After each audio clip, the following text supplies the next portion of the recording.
Kristo. Mwashamu Baba Askofu Eusebius Zigirwa, askofu wa jimbo la Mpanda na makamu wa rais wa Baraza la Maaskofu Katoliki Tanzania, tunakushukuru sana kwa kuanzishia kwa misa takatifu tulioadhimisha mfungo wetu mtakatifu.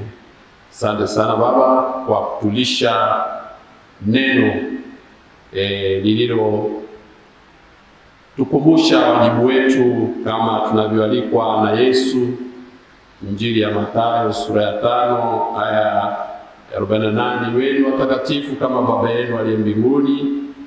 Lakini pia katupeleka katika ukweli kwamba kipindi hiki Baba anatualika tumrudie.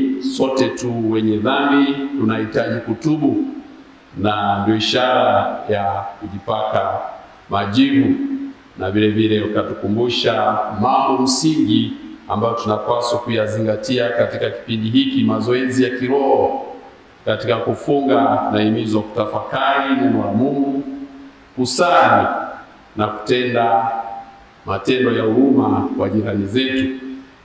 Tunakushukuru sana Baba, asante sana tu, pamoja na kwamba wakati wa kufunga tunasononekea dhambi, lakini katika wema tunapiga makofi. Tumpigie makofi Baba Askofu. Basi wapendwa wana sekretarieti na majirani wa ofisi za Baraza la Maaskofu, tunasema mfungo mwema wa Kwaresma ya mwaka 2026 kama tulivyopata katika neno la Mungu. Somo la kwanza kwa Yoeli, tunaambiwa turarue mioyo yetu si mavazi. Tujikubali kwamba tu wa dhambi, tukiri dhambi. Na tumeona katika Injili kama tulivyoona katika Injili ya Mathayo sura ya 6, Wafarisayo walishindwa kutubu kwa sababu ya kukosa fadhila ya unyenyekevu. Wadhambi mara nyingi wanashupaa kwa kiburi, na kwa sababu tulivyoelezwa na Baba, hapa duniani tunavutwa na mambo ya kidunia, akili, tajiri, mamlaka, ambao huwezi kufanywa kitu na mtu. Unasahau kwamba Mungu anatafuta unyenyekevu, na hii alituonyesha pia Bwana wetu Yesu Kristo alipoenda jangwani. Kabla ya kuanza kazi yake, alikaa siku 40 kutufundisha tu kwamba katika kutenda mema lazima uwe na unyenyekevu, ndio unamhitaji Mungu, ili akili na utashi wako, ambaye Baba amesema roho, akili na utashi usitawaliwe na mivuto ya kimwili, na hivi akili na utashi vikuwezeshe kuchagua kilicho chema. Wapendwa wana sekretarieti ya Baraza la Maaskofu Katoliki Tanzania na majirani, maaskofu wametuandikia waraka wa Kwaresma ambao unatuambia msichoke kutenda mema, msichoke kutenda mema. Hayo ni maneno ambayo Mtume Paulo aliwaambia Wathesalonike, na sisi tunaambiwa na mababa zetu, viongozi wetu wa kiroho hapa Tanzania, Kanisa Katoliki, kwamba katika kipindi cha Kwaresma tubobee katika kutenda mema, tushinde yale mazoea mabaya ambayo tunayo. Kila mtu anajua mazoea yake, ndio maana kutafakari utajigundua. Lakini pia tunahitaji kukumbuka kwamba tunaweza kufanya jumuiya, familia na maisha yetu binafsi kwa mazuri kwa kutenda mema zaidi. Huo ndio ujumbe wa Kwaresma 2026.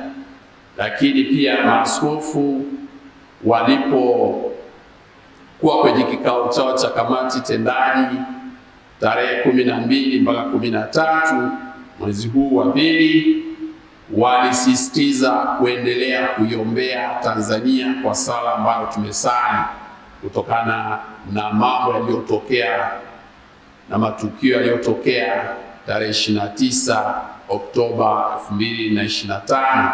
Tunahitaji kwa watu wa sala ili tuweze kutubu na kumlilia Mungu kama taifa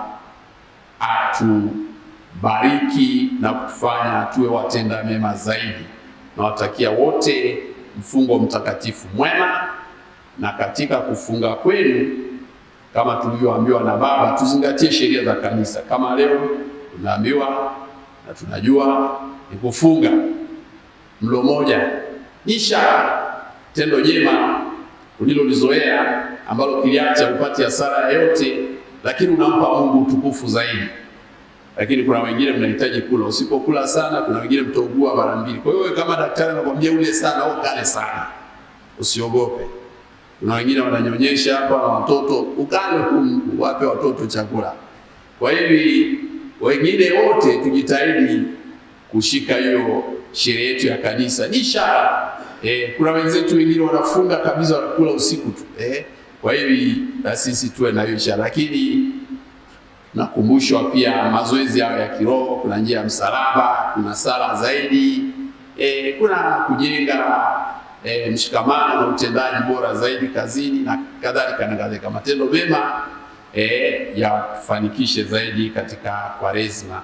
Nawatakia nyote mfungo mtakatifu mwema na ulete kweli baraka, na Baba alivyotuambia mbingu zimefunguka, Mungu anatushushia huruma yake. Hakuna anayekataliwa na yeye, na yeye Mungu afurahii kuangamia kwa mtu mwovu. Anataka mtu aliyemuumba kwa sura na mfano wake ajitakase kwa akili na utashi wake, amwambie Baba, nakiri nimetenda dhambi, nisamehe. Na yeye hakatai kutoa msamaha kwa yule aliye mnyenyekevu na anayeomba msamaha. Kristo